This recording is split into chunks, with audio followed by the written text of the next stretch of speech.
ಆಸ್ಪತ್ರೆ. ಆದ್ರೆ ಚಿಕ್ಕ ವಯಸ್ಸಿಂದನೂ ಕೇಳ್ಕೊಂಡು ತುಂಬಾ ಹೆಸರಾಂತ ಆಸ್ಪತ್ರೆ ಇದು.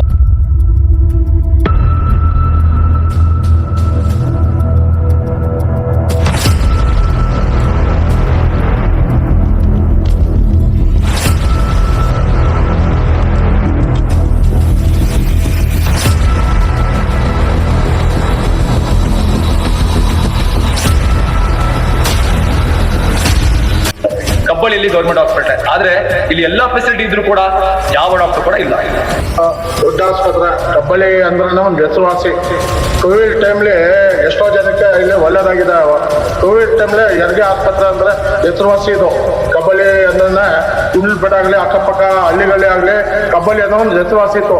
ಕಬ್ಬಳ್ಳಿ ಸುತ್ತಮುತ್ತ ಗ್ರಾಮಗಳಿಗೆ ಈ ಹಾಸ್ಪಿಟಲ್ ಎಲ್ಲಾ ರೀತಿಯ ಸೌಲಭ್ಯಗಳು ತಲುಪಿಸ್ತಿತ್ತು. ಒಂದು ಕಾಲದಲ್ಲಿ ಕಾಯಕಲ್ಪ ಪ್ರಶಸ್ತಿಯನ್ನು ಕೂಡ ಪಡೆದಿದೆ. ಆದ್ರೆ ಇವತ್ತು ಏನ್ ಸೌಲಭ್ಯ ತಲುಪಿಸಬೇಕು ಅದ ಅಧಿಕಾರಿಗಳು ತಲುಪಿಸಲ್ಲ. ಅಧಿಕಾರಿಗಳು ಗೊತ್ತಿದ್ರು ಮೌನವಾಗಿದ್ದಾರೆ. ರಾಜಕಾರಣಿಗಳು ಗೊತ್ತು.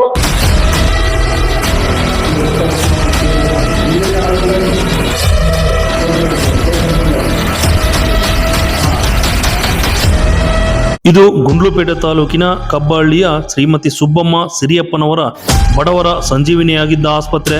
ಆದರೆ ಈಗ ಈ ಆಸ್ಪತ್ರೆಯ ಸೇವಾ ಕೌಶಲ್ಯದ ಸದ್ದಡಗಿ ಹೋಗಿದೆ. ದಿನದ 24 ಗಂಟೆಗಳು ಆರೋಗ್ಯ ಸೇವೆ, ಹೆರಿಗೆ, ತಾಯಿ ಮಗು ಆರೈಕೆಯಲ್ಲಿ ರಾಜ್ಯದ ಗಮನವನ್ನೇ ಸೆಳೆದಿದ್ದ ಆಸ್ಪತ್ರೆ ಈಗ ಮೂಲೆ ಗುಂಪಾಗುತ್ತಿದೆ.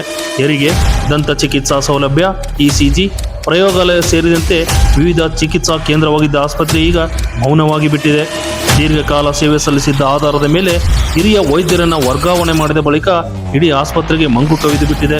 ಬಡ ಜನರ ಸೇವೆಯಲ್ಲಿ ಉತ್ತುಂಗಕ್ಕೇರಿದ್ದ ಆಸ್ಪತ್ರೆಯ ಸೇವೆ ಮರು ಆರಂಭವಾಗಲಿ ಎಂದು ಸಾರ್ವಜನಿಕರು ಸರ್ಕಾರವನ್ನು ವಿನಮ್ರತವಾಗಿ ಕೇಳಿಕೊಳ್ಳುತ್ತಿದ್ದಾರೆ. ಆದರೆ ವೈದ್ಯರ ನೇಮಕಾತಿ ಆಗಬೇಕಷ್ಟೇ. ಈ ಪಾಟಿ 1-1.5 ಎಕರೆಗೆ ಆಸ್ಪತ್ರೆ ಕಟ್ಟಿದ್ದಾರೆ. ಬೆಡ್ಗಳನ್ನ ನೋಡಿದ್ರೆ ಆಪತ್ತೆ ಬೆಡ್ ಅಂತ. ಈ ಪಾಟಿ ಆಸ್ಪತ್ರೆಯಲ್ಲಿ ಮೊದಲು ಕಾಲ್ ಮಡಗಕ್ಕೆ ಜಾಗ ಇರ್ತಿರ್ಲಿಲ್ಲ. ಇಲ್ಲಿ ತುಂಬಾ ಜಾಸ್ತಿ ಇದ್ರು ಜನ, ಕಾಯ್ಕೊಂಡು ಎಲ್ಲ ತೋರಿಸ್ಕೊಂಡು ಹೋಗ್ತಿದ್ರು. ಯಾವುದಕ್ಕೂ ಇಲ್ಲಿ ಹೆರಿಗೆಗೆ ಅಂದ್ರೆ ಕಬ್ಬಳ್ಳಿ ಅಂದ್ರೆ ಫೇಮಸ್ ಇತ್ತು. ಈ ಪಾಟಿ ಆಸ್ಪತ್ರೆಯಲ್ಲಿ ಇವತ್ತು ಕೇಳೋರೇ ಗತಿ ಇಲ್ಲ ನೋಡಿ. ಈ ಪಾಟಿ ಆಸ್ಪತ್ರೆಯಲ್ಲಿ ಒಬ್ಬರೊಬ್ರು ಇದ್ದಾರೆ. ಈಗ ಯಾರೋ ಒಬ್ರು ಬಂದ್ರು, ಕೇಳೋರೇ ಗೊತ್ತಿಲ್ಲ. ನಾಳೆ ದಿನ ಅಕ್ಕಪಕ್ಕ ಹಳ್ಳಿಯವರಾಗ್ಲಿ, ನಾವು ಗುಂಡ್ಲುಪೇಟೆಯಿಂದ ಇಲ್ಲಿಗೆ ಬರ್ತಿದ್ವಿ ಕಬ್ಬಳ್ಳಿ ಡಾಕ್ಟರ್ ತೋರ್ಸಕ್ಕೆ ಇಲ್ಲಿ ಆಸ್ಪತ್ರೆಗೆ. ಇಲ್ಲಿ ಕೇಳೋರೇ ಗೊತ್ತಿಲ್ಲ. ಆ ಥರ ಆಗ್ಬಿಟ್ಟೈತಲ್ಲ. ಇದಕ್ಕೆ ಅಧಿಕಾರಿಗಳಾಗ್ಬೋದು, ಇದಕ್ಕೆ ಸಂಬಂಧಪಟ್ಟ ಆಗಿರ್ಬೋದು, ದಯವಿಟ್ಟು ಇದಕ್ಕೆ ಬಂದು ಇವತ್ತಿಲ್ಲಾದ್ರೂ ನಾಳೆ ಹೆಚ್ಚು ಕಮ್ಮಿ ಹೇಳೋಕ್ಕಾಗಲ್ಲ. ಯಾವ ಟೈಮ್ನಲ್ಲಿ ಏನಾಗ್ತದೆ ಅಂತ ಯಾರು ಹೇಳೋಕ್ಕಾಗಲ್ಲ. ದುಡ್ಡಿರೋರು ಬೇಕಾದ್ರೆ ಕಾರ್ಗಿರ್ಲಿ, ದೂರ ಬಡವರು ದಿನ ಕೂಲಿ ಮಾಡೋರು ಎಲ್ಲಿಂದ ಕರ್ಕೊಂಡು ಹೋಗೋಕ್ಕಾಗ್ತದೆ. ಅದಕ್ಕೆ ಸಂಬಂಧಪಟ್ಟವರು, ಇದಕ್ಕೆ ಅಧಿಕಾರಿಗಳು ಇಲ್ಲಿಗೆ ಬಂದು ಏನು ಕೊರತೆ ಆಗಿದೆ ದಯವಿಟ್ಟು ಬಂದು ನೋಡಿ. ಮುಂದಕ್ಕೆ ಒಳ್ಳೆ ಡಾಕ್ಟರ್ಗಳಿಗಾಗಲಿ, ನರ್ಸ್ಗಳಿಗಾಗಲಿ ಮಾಡಿ. ಸುಮ್ಮನೆ ಅವರು ಒಬ್ರು ಮಾಡ್ಬಿಟ್ಟು ಒಬ್ರು ಏನು ಮಾಡೋಕ್ಕಾಗಲ್ಲ. ಈಗ ಹೊಟ್ಟೆ ಹೊರೀತದೆ ಈ ಪಾಟಿ ಆಸ್ಪತ್ರೆ. ಯಾತಿಗೆ ಪ್ರಯೋಜನ ಇದು? ಹೆಸರಿಗೆ ಕಟ್ಬಿಡ್ತೀರಿ ಅಷ್ಟೇ, ನೋಡೋಕ್ಕೆ ಯಾರು ಇಲ್ಲ ಅಂದಮೇಲೆ ಈ ಪಾಟಿ ಆಸ್ಪತ್ರೆ ಯಾತಿಗೆ ಬೇಕಾಗಿತ್ತು? ದಯವಿಟ್ಟು ಅಧಿಕಾರಿಗಳು ಬರಲಿ. ಇದಕ್ಕೇನಾದ್ರು ಕ್ರಮ ತಗೊಂಡು ಮುಂದಿನ ದಿನ ಇದು ನಾಳೆ ನಾವು ತಿರ್ಗಾ ಬರ್ತೀವಿ. ಇದರಲ್ಲಿ ಡಾಕ್ಟ್ರು ಎನಿ ಟೈಮ್ ಇರಬೇಕು. ಶಿಫ್ಟ್ ಮಾಡ್ಕೊಳ್ಳಿ. ಒಬ್ಬರೇ ಬೆಳಗಿನ ಸಾಯಂಕಾಲ ನೋಡೋಕ್ಕಾಗಲ್ಲ. ಶಿಫ್ಟ್ ಮಾಡ್ಕೊಂಡು ಡೇಟ್ ಮಾಡಿ. ಈಗ ಹೆರಿಗೆ ಟೈಮ್ ಯಾವ ಟೈಮ್ಲಿ ಹೇಳೋಕ್ಕಾಗಲ್ಲ. ಒಂದು ಕೈನ ಮುರಿದೋಯ್ತು, ಕಾಲ ಮುರಿದೋಯ್ತು, ಏನೂ ಹೇಳೋಕ್ಕಾಗಲ್ಲ. ದಯವಿಟ್ಟು ಅಧಿಕಾರಿಗಳು ಇದಕ್ಕೆ ಬಂದು ಕ್ರಮ ತಗೊಂಡು ಮುಂದೆ ಒಳ್ಳೆ ಡಾಕ್ಟರ್ಗಳಿಗೆ ಆಗ್ಬಿಟ್ಟು ಸುಮ್ಮನೆ ಹೆಸರಿಗೆ ಆಗಿದ್ರಾಗಲ್ಲ. ಓದಿರೋರು ಬಿಜಾನ ಇದ್ದಾರೆ. ಅಧಿಕಾರಿಗಳು ಮಾಡಬೇಕು ಅಂತ ಕೇಳ್ಕೊತಾ ಇದ್ದಾರೆ. ದೇವರೇ ಇಲ್ಲದಿರೋ ಹಾಗೆ ಆಸ್ಪತ್ರೆಯಲ್ಲಿ ಡಾಕ್ಟರ್ ಇಲ್ಲ ಇಲ್ಲಿ.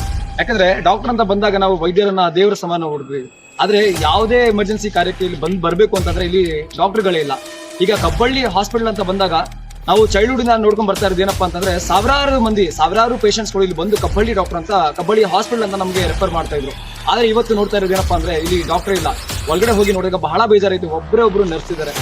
ಇದೇನಪ್ಪಾ ಅಂತಂದ್ರೆ ಇಲ್ಲಿರುವಂತ ಎಮರ್ಜೆನ್ಸಿ ಏನಾದ್ರೂ ಆರೋಗ್ಯ ಅನಾಹುತ ಆದ್ರೆ ಇಲ್ಲಿಂದ ಚಾಮರಾಜನಗರ ಅಥವಾ ಮೈಸೂರಿಗೆಲ್ಲ ಕಳಿಸ್ತಾರೆ. ಆದ್ರೆ ನಮ್ಮ ತಾಲೂಕಿನಲ್ಲಿ ಕಬ್ಬಳ್ಳಿ ಅಂತ ಫೇಮಸ್ ಆಗಿರುವಂತಹ ಒಂದು ಆಸ್ಪತ್ರೆಯಲ್ಲಿ ಡಾಕ್ಟರ್ಗಳೇ ಇಲ್ಲ. ಇದಕ್ಕೆ ಖಂಡಿತವಾಗೂ ಯಾರ್ಯಾರು ಇಲ್ಲಿ ದೊಡ್ಡ ವ್ಯಕ್ತಿಗಳಿದ್ದೀರಾ ಇದಕ್ಕೆ ಒಂದು ಕ್ರಮ ಕೈಗೊಳ್ಬೇಕು ಅಂತ ನಾನು ಕೇಳ್ಕೊಳ್ತೇನೆ.